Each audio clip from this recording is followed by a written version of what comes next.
Hi, my name is Yannick Tremblay. I'm a private ice hockey coach. I kept working on my simulation project, and the next thing I did is to bring in an image of a skate so that it actually looks like what it's supposed to simulate. In the long run, it's a few minutes spent at making it look nicer, and I think in the long run, it really helps out.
It really helps to show what the effect of the weight shift has on the blade, and I think the result is quite nice.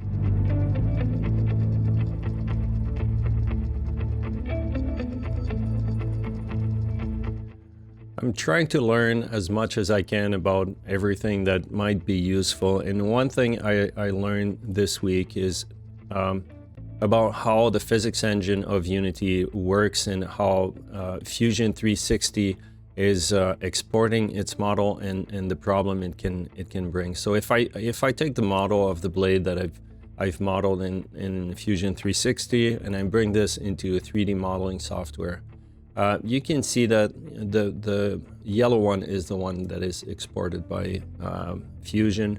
You can see all those triangles. This is the way that Fusion builds its model, or when it exports the model, that's how it does it. I'm not sure exactly if there are ways to do it differently, but here's what happens. In Unity, every face of a model, so the physics engine is actually using every face of the model to send out a raycast, which is basically, you can imagine it as a laser beam that calculates the distance with objects that are surrounding it, and that's how it knows that, you know, this is touching the floor, or this is being hit by something, it's being influenced by something. So each face is doing its own calculation, and so the more faces you have, the more calculation needs to happen.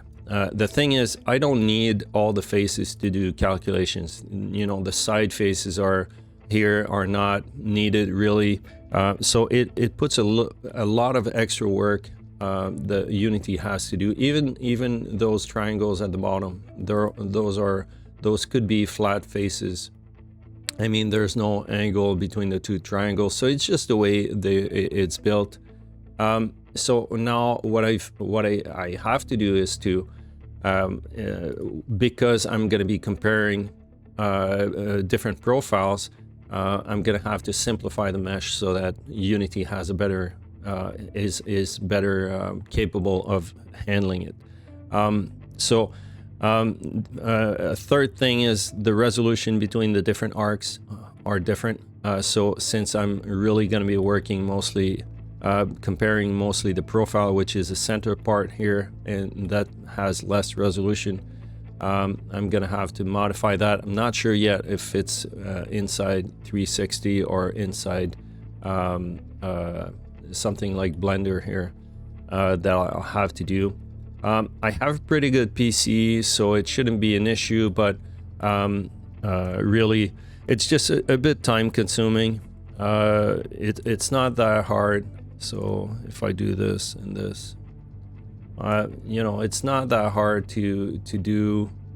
I can, you know, really quickly do the modification that needs to happen. But the thing is that I'm gonna have to pay attention to the effects it has and whatnot. So now I can just grab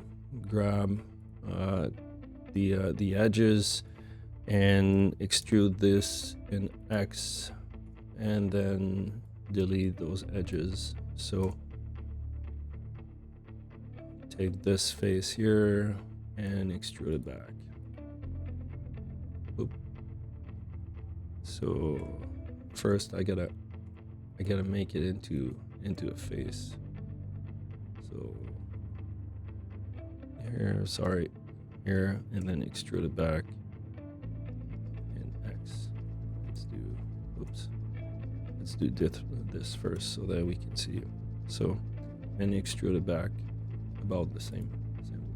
So you can see it's not that long, but you know there's still work to do on dividing these faces. But this is something I learned. The more faces, the more calculations, but at the same time, probably don't need every face that is exported by Fusion 360. The last part is what I'm most excited about. I trained my first machine learning model through documentation and examples and tutorials online. I was able to install everything. That was probably the most challenging part, is to make things work before I could use it. Different versions of software and packages didn't work out and were not compatible or something. So I had to figure this out. In the end, it's working. I'm happy with that, and I was able to train my first model.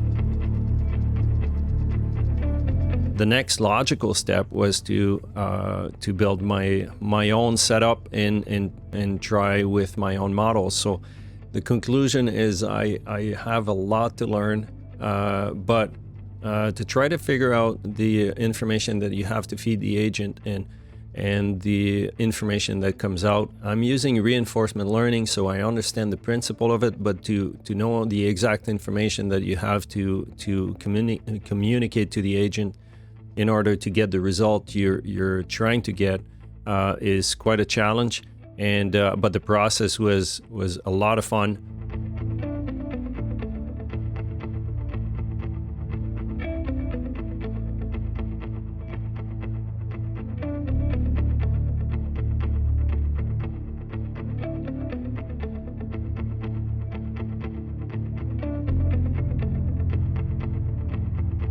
It's working pretty good, I think. I'm pretty happy with the progress I've been able to achieve in just a few days. I'm really looking forward to bringing all this together on top of the skate blade and do simulations. And I can't wait to see where this leads. Again, thank you, and see you next time.